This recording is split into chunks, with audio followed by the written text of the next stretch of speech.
नमस्कार, बहुत स्वागत है आप सभी का। मैं हूं सुशांत सिन्हा। इस वक्त बड़े हिस्से में, देश के बड़े हिस्से में इस बात की चर्चा है कि बाबा सिद्दीकी का मर्डर आखिर हो कैसे गया, इसके पीछे कौन है, क्या ये महाराष्ट्र में लॉ एंड ऑर्डर का कंप्लीट फेलियर है और महाराष्ट्र चुनाव के ठीक पहले इस बड़ी घटना का क्या परिणाम होगा और ये क्यों हुआ है, क्या इसका महाराष्ट्र कनेक्शन चुनाव से भी कोई कनेक्शन है। आज के इस वीडियो में इन सारे विषयों पर बात करूंगा और आपको बताऊंगा कि इस मर्डर को लेकर क्या क्या राज खुल रहे हैं, क्या क्या बातें पता चल रही हैं। लेकिन आप भी कमेंट करके जरूर बताइएगा कि आपको क्या लग रहा है, बाबा सिद्दीकी मर्डर केस में क्या हुआ है और क्या इसका महाराष्ट्र चुनाव पर असर पड़ेगा। आपके कमेंट का इंतजार रहेगा।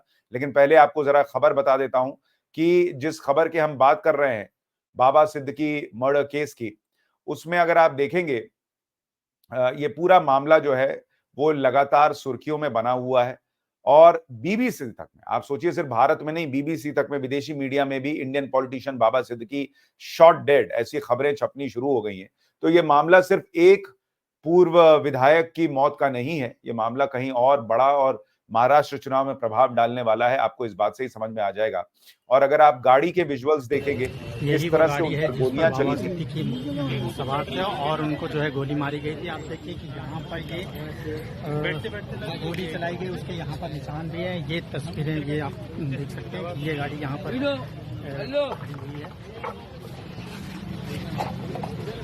ये उनकी गाड़ी है जिसमें वो बैठे हुए थे और उन पर ताबड़तोड़ 6 राउंड गोलियां चली हैं। उस गाड़ी की तस्वीर आपको दिखा रहा हूं। लेकिन आपको जो बात मैं कह रहा था वो भी आपको समझनी चाहिए कि आखिर ये पूरा मामला किस तरह से बड़ा होता जा रहा है, क्या इस पर महाराष्ट्र की राजनीति में चल रहा है, वो सारी बातें आपको बताऊंगा। लेकिन पहले बाबा सिद्दीकी कौन है ये समझ लीजिए, क्योंकि बहुत लोगों ने इनका नाम ज्यादा सुना नहीं था। बाबा सिद्दीकी की पहचान न तो इस बात पर है कि वो एनसीपी के अजीत पवार गुट के नेता रहे, वो पहले विधायक रहे, मंत्री रहे महाराष्ट्र सरकार में, सब कुछ ये उनकी पहचान नहीं है। देश में बड़े हिस्से में उनकी पहचान इस बात से है कि बाबा सिद्दीकी वो हैं जिनकी इफ्तार की पार्टियों में सलमान खान से लेकर शाहरुख खान और बड़े-बड़े स्टार तक पहुंचते थे। और बाबा सिद्दीकी तब ज्यादा लाइमलाइट में आए थे जब शाहरुख खान और सलमान खान के बीच भयंकर लड़ाई चल रही थी और उन्होंने इस तरह से दोनों की सुलह कराई थी। तो बाबा सिद्दीकी की पहचान बॉलीवुड से कनेक्टेड होने की वजह से ज्यादा है और आज से नहीं है। सुनील दत्त से लेकर संजय दत्त तक सब उनके जो हैं करीबी रहे हैं और उनकी पार्टीज में बड़े-बड़े स्टार्स, बड़े-बड़े लोग पहुंचते रहे हैं। ये सबने देखा है। तो बाबा सिद्दीकी की पहचान बॉलीवुड से जुड़े होने से ज्यादा रही है, ये सब लोग जानते हैं। और चूंकि वो उस इलाके से आते थे जहां पर मुस्लिम बहुल इलाका है, तो वहां पर इफ्तारी पार्टी करते थे, तो बॉलीवुड के लोग भी आते थे, सलमान खान के पड़ोसी भी रहे हैं, तो इसलिए बॉलीवुड से उनका कनेक्शन रहा है। लेकिन दाऊद, लॉरेंस बिश्नोई गैंग, ये सारों की एंट्री इस पूरी कहानी में कैसे हो रही है, ये भी समझना जरूरी है। और क्या अब सलमान खान की जिंदगी को भी और बड़ा खतरा है, आज इस पर भी बात करना जरूरी है। ये क्यों कह रहा हूं आपको बताऊंगा। पहले जरा इसके बारे में डिटेल से आपको बता देता हूं कि इस घटना को लेकर अभी तक की जानकारी क्या कह रही है। भाई, ये अजीत पवार की जो एनसीपी है, जो सरकार में है अभी, उसके गुट के नेता हैं, पूर्व राज्य मंत्री रहे हैं। और शाम को ये इनका जो बांद्रा में निर्मल नगर में ऑफिस था, वहां पर ये बैठे हुए थे। दशहरा था कल, तो पटाखे वगैरह चल रहे थे। उसी दौरान 3 लोग आते हैं, जो कहा जा रहा है कि ऑटो पे सवार होकर आए, और उसके बाद उसी शोर शराबे के बीच में जब ये निकल रहे हैं 9:39 पर ऑफिस से, तो वहां पर इन पर ताबड़तोड़ फायरिंग हो जाती है। अब सवाल इसलिए भी खड़े हो रहे हैं क्योंकि इनको वाई कैटेगरी की सुरक्षा मिली हुई थी। अब उस वाई कैटेगरी की सुरक्षा का क्या ही मतलब रह गया कि 3 लोग ऑटो पर आए और आपको गोली मारकर चले जाएं। इसलिए सवाल खड़े हो रहे हैं। तो उस सवालों पर आऊंगा, महाराष्ट्र चुनाव से क्या कनेक्शन है उस पर आऊंगा, सलमान खान से क्या कनेक्शन है उस पर आऊंगा। लेकिन पहले आपको सुनाता हूं पुलिस इस पर क्या कह रही है। पुलिस और डॉक्टर दोनों के बयान सुनिए पहले। नगर परिसर में ये घटना हुई है। श्री बाबा सिद्दीकी को इस घटना के बाद लीलावती हॉस्पिटल में एडमिट किया गया है। पुलिस ने 2 संदिग्ध लोगों को गिरफ्तार किया है, ताबे में लिया है और इस घटना की आगे की जांच क्राइम ब्रांच मुंबई कर रही है। बाबा सिद्दीकी को यहाँ ले आए थे, उनकी फैमिली ले आई थी और लाने के बाद जब उन्हें नीचे इमरजेंसी में हम लोग लेके गए, उस वक्त उनका पल्स रिकॉर्डेबल नहीं था, न बीपी रिकॉर्डेबल था और न ईसीजी हार्ट के पल्स रेट्स कुछ नहीं थे। यानी डॉक्टर भी ये कह रहे हैं कि जब तक बाबा सिद्दीकी को अस्पताल लाया गया तब तक वो मर चुके थे, क्योंकि पल्स वगैरह कुछ चल नहीं रहा था। पुलिस कह रही है दो संदिग्धों को हिरासत में लिया है। उनमें जो इन लोगों को हिरासत में लिया गया है उनकी तस्वीरें भी बाहर आई हैं, और एक व्यक्ति जो सर्कल में है, वो एनडीटीवी की खबर के मुताबिक वो अभी फरार बताया जा रहा है। लेकिन बाकी 2 लोग संदिग्ध जो है वो पुलिस ने तुरंत हिरासत में ले लिए, और इस पूरे मामले पर पॉलिटिक्स तेज हो गई। ये जो संदिग्ध हिरासत में लिए गए, इनका किससे कनेक्शन है, सलमान खान की बात क्यों हो रही है, इस पर भी आऊंगा। लेकिन पहले देखिए पॉलिटिक्स कैसे तेज हो गई, क्योंकि महाराष्ट्र में चुनाव है। तो राहुल गांधी से लेकर और मल्लिकार्जुन खड़गे तक और संजय राउत तक सब जो है वो महाराष्ट्र की सरकार पर सवाल खड़े कर रहे हैं। राहुल गांधी जो कि बंगाल पर बोल रहे थे कि हमें देखना होगा समाज में क्या हो रहा है वगैरह वगैरह, और एक बार कोलकाता जा नहीं पाए, उन्होंने तुरंत इस पूरे मामले पर रिएक्शन दे दिया और उन्होंने लिखा कि the tragic demise of Baba Siddiqui ji is shocking and saddening. My thoughts are with family in this difficult time.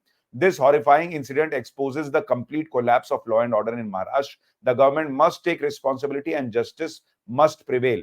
Rahul Gandhi ने कहा, इसी तरीके का बयान जो है वो मल्लिकार्जुन खड़गे ने दिया है कि भाई ये सरकार पर बड़ा प्रश्न चिन्ह है। ठीक है, सरकार से सवाल पूछे जाने चाहिए, लेकिन वही बात जो मैं बार बार कहता हूं कि राहुल गांधी मौका, परिस्थिति, अपना फायदा देखकर सवाल उठाते हैं। अब यहां भी कांग्रेस पार्टी इसलिए ज्यादा हमलावर है क्योंकि बाबा सिद्दीकी नहीं है। बाबा सिद्दीकी की पहचान एक मुसलमान नेता के तौर पर भी है, जिनकी अगर हत्या हो गई है तो मुस्लिम वोटों का कंसोलिडेशन जो है वो कई बार नेताओं के दिमाग में चलता है। तो इसलिए भी मुखर होकर इस पर बयानबाजी हर तरफ से हो रही है। एक बार संजय राउत को सुनिए, फिर आपको आगे की बात बताता हूँ। गृह मंत्रालय की एक बहुत अच्छी परंपरा रही है, लॉ एंड ऑर्डर की परंपरा रही है। इसीलिए तो मुंबई जैसे शहर में बड़े बड़े उद्योग आते रहे, क्योंकि यहाँ की लॉ एंड ऑर्डर हमेशा से ठीक ठाक रही। कल जो हत्या हुई है बाबा सिद्दीकी, जो महाराष्ट्र के पूर्व मंत्री है, बहुत साल विधायक रहे, आज भी उनका बेटा विधायक है, शायद हमारे पार्टी में नहीं हो लेकिन हमारे साथी रहे, अच्छे आदमी थे। तो उनकी हत्या ऐसी तरह से होती है जिनको सिक्योरिटी है, वाई स्टेटस की सिक्योरिटी है, और उनकी हत्या होती है। उसका मतलब क्या है? हत्या का पीछे कारण कुछ भी हो, लेकिन हत्या हो गई है तो आपका फेल्यूर है, मुख्यमंत्री का फेल्यूर है। आपने जिस तरह से अपने पुलिस दल का गुनहगारीकरण किया है आपके स्वार्थ के लिए, कलेक्शन के लिए, हाँ, पुलिस का इस्तेमाल जिस तरह से होता है, तो ये उसका नतीजा है कि कानून का डर नहीं रहा, पुलिस का डर नहीं रहा। दिन दहाड़े कभी भी पब्लिक प्लेस पर हत्याएं होती जा रही है। उसमें आप राजनीतिक कार्यकर्ता, राजनीतिक नेता, मंत्री, विधायक भी नहीं छूट रहे। आपने कहा कि गवर्नर को इंटरव्यू करना चाहिए,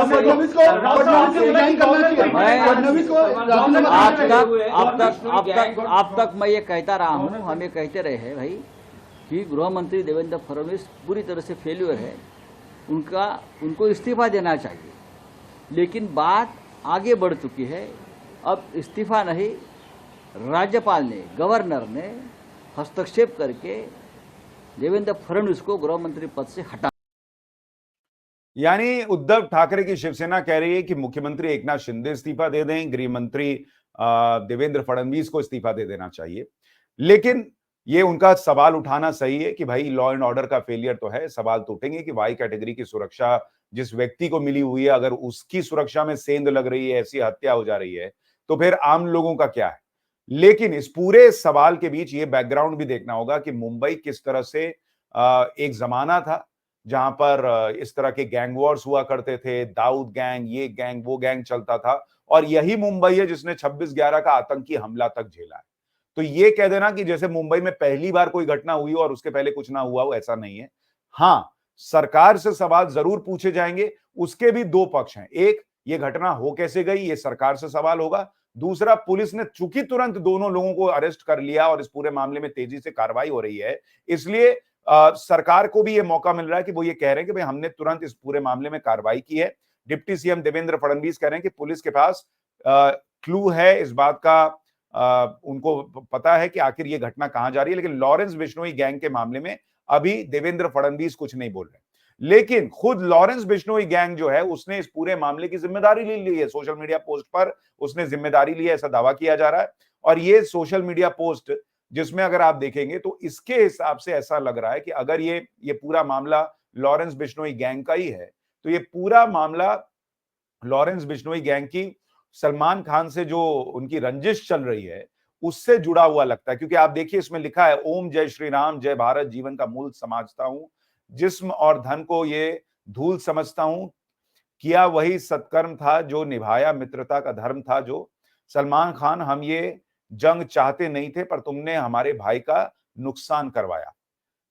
आज जो बाबा सिद्दीकी के शराफत के पुल बांध रहे हैं या एक टाइम में दाऊद के साथ मकोका एक्ट में था, इसके मरने का कारण अनुज थापन और दाऊद को बॉलीवुड राजनीति प्रॉपर्टी डीलिंग में से जोड़ना था। हमारी किसी से कोई दुश्मनी नहीं है, पर जो भी सलमान खान और दाऊद गैंग की हेल्प करेगा अपना हिसाब किताब लगा के रखना। हमारे किसी भी भाई का कोई भी मरवाएगा तो हम प्रतिक्रिया जरूर देंगे, हमने ये पहले बार कभी नहीं किया। जय श्री राम, जय भारत, सलाम शहीद, लॉरेंस बिश्नोई ग्रुप, हैशटैग ये इसमें लिखा हुआ है। यानी सोशल मीडिया पर तो दावा किया जा रहा है कि लॉरेंस बिश्नोई ग्रुप ने इसको ओन कर लिया कि हमने ही मारा है। और उनका कहना है कि भाई जो भी सलमान खान का साथ देगा और जो भी दाऊद इब्राहिम का साथ देगा उसको इसी तरह से ठोक दिया जाएगा, और जो पहले हम पर हमला करेगा। तो आपको याद होगा सलमान खान के घर के बाहर भी फायरिंग हुई थी जिसमें लॉरेंस बिश्नोई गैंग के लोगों के नाम आए थे, वो पकड़े भी गए थे। इसलिए अभी कहा जा रहा है कि सलमान खान की जिंदगी को भी खतरा हो सकता है और उनकी सुरक्षा और बढ़ानी होगी या उनको बहुत सुरक्षा में रखना होगा, क्योंकि हो सकता है अगला टारगेट सलमान खान भी हो सकते हैं, कौन जाने। जिस तरह से इस तरह से अगर बाबा सिद्दीकी पर हमला हुआ है, लेकिन ये पूरा मामला किसी एक व्यक्ति को ऐसे ही मार दिया वैसा नहीं लग रहा। ये लग रहा है कि कुछ तो भी इंटरकनेक्टेड चीजें हैं जो पुलिस की जांच में खुलेंगी। क्या इसमें कोई गैंग वॉर है, कोई दाऊद का एंगल है, क्या चल रहा है, ये सारी बातें अभी पुलिस की जांच में पता चलेंगी। क्योंकि जिस बाबा सिद्दीकी की हम बात कर रहे हैं, इनको एक जमाने में दाऊद इब्राहिम भी धमकी दे चुका है। 2013 में मुंबई में एक जमीन के टुकड़े को लेकर दाऊद इब्राहिम ने बाबा सिद्दीकी को धमकी दी थी। कहा जाता है कि दाऊद का करीबी अहमद लंगड़ा उसी जमीन पर अपना दावा कर रहा था। इस वजह से दाऊद ने बाबा सिद्दीकी को फोन करके कहा था कि इस मामले से दूर हो जाओ। हालांकि बाबा सिद्दीकी ने इस मामले में पुलिस में एफआईआर दर्ज करवा दी थी और अहमद लंगड़ा पर मकोका के तहत कार्रवाई हुई थी। तब कहा गया था कि दाऊद ने इसको धमकाया था, इनको बाबा सिद्दीकी को धमकाया था और कहा था कि राम गोपाल वर्मा से तुम्हारी फिल्म बनवा दूंगा। एक था एमएलए। तो एक जमाना था कि दाऊद से रंजिश की बात थी। अब लॉरेंस बिश्नोई गैंग जो है वो दाऊद से संबंधों और निकटता की बात कर रहा है, वो तो पुलिस की जांच में पता चलेगा। लेकिन जो लोग आए हत्या करने के लिए, वो कहा जा रहा है उनके बारे में कि किराए के मकान में रह रहे थे, 50,000 की सुपारी पर उन्होंने बिश्नोई गैंग से जुड़कर इस घटना को अंजाम दिया। और ये वो लोग हैं जो कि इस पूरे मामले में जेल के अंदर बिश्नोई गैंग में जुड़े और जब बाहर आए तो इन्होंने बाबा सिद्दीकी की हत्या की है, ये दावा किया जा रहा है। एक सवाल ये भी उठ रहा है कि लॉरेंस बिश्नोई खुद जेल के अंदर है और उसके बावजूद अगर वो इस तरह की घटनाएं कर पा रहा है तो ये अपने आप में बहुत बड़ा सवाल है कि भाई ये चल क्या रहा है इस देश के अंदर। और ये लॉरेंस बिश्नोई इतनी बड़ी चीज, इतना बड़ा तोप कैसे हो गया कि जेल के अंदर बैठकर कभी सलमान खान के घर पर फायरिंग करवा दे रहा है, कभी बाबा सिद्दीकी को मरवा दे रहा है। लेकिन अभी पूरे मामले की जांच होगी, पर यह जरूर है कि ये पूरा मामला मुंबई के लिए, मुंबई पुलिस के लिए और महाराष्ट्र सरकार के लिए बड़ा सवालिया निशान खड़ा कर रहा है कि आखिर बाबा सिद्दीकी की हत्या ऐसे कैसे हो गई। चूंकि बॉलीवुड से जुड़ा मामला है इसलिए ये पूरी तेजी से उठ रहा है। बहुत सारे लोग सर्च कर रहे हैं कौन बाबा सिद्दीकी जिनकी हत्या हो गई, क्योंकि भाई अस्पताल में मिलने के लिए संजय दत्त पहुंच रहे हैं, बड़े बड़े फिल्म स्टार्स पहुंच रहे हैं। तो इस पूरे मामले में बॉलीवुड का जो एंगल है वो इस पूरे मामले को हाई प्रोफाइल बना दे रहा है। और चूंकि वो नेता भी थे, पूर्व विधायक भी थे, इसलिए भी सवाल खड़े हो रहे हैं। और सबसे बड़ा प्रश्न ये है कि चूंकि महाराष्ट्र का चुनाव सामने है तो ये भी प्रश्न उठ रहा है कि आखिर इसी टाइमिंग पर क्यों बाबा सिद्दीकी की हत्या होती है। क्या बाबा सिद्दीकी की हत्या के पीछे कोई पॉलिटिकल एंगल भी हो सकता है?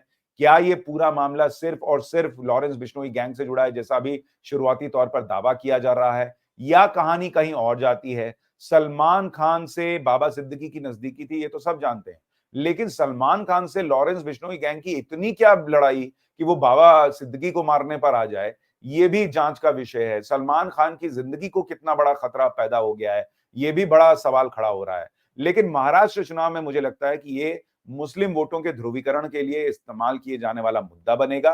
महाराष्ट्र सरकार को घेरने के लिए मुद्दा बनेगा। महाराष्ट्र सरकार के लिए बड़ा जरूरी है कि वो एक तो इस पर त्वरित कार्रवाई करते हुए 2 लोगों को उन्होंने अरेस्ट कर ही लिया है। इस पूरे घटनाक्रम को, इस पूरे हत्याकांड को जल्द से जल्द सुलझाए। लोगों में ये मैसेज जाना चाहिए कि सरकार और कानून व्यवस्था ठप नहीं पड़े हैं और खुद जो है इस पूरे मामले में गृह मंत्री, मुख्यमंत्री को आके लोगों के अंदर विश्वास पैदा करना चाहिए। लेकिन आपकी इस पर क्या राय है, मुझे कमेंट करके जरूर बताइएगा कि आपको लग रहा है ये लॉरेंस बिश्नोई गैंग का ही काम है या इसके पीछे कुछ और गहरी बात आपको नजर आती है और क्या इसमें महाराष्ट्र चुनाव का पॉलिटिकल एंगल भी आपको दिखता है क्या? कमेंट करके जरूर बताइएगा। नमस्कार।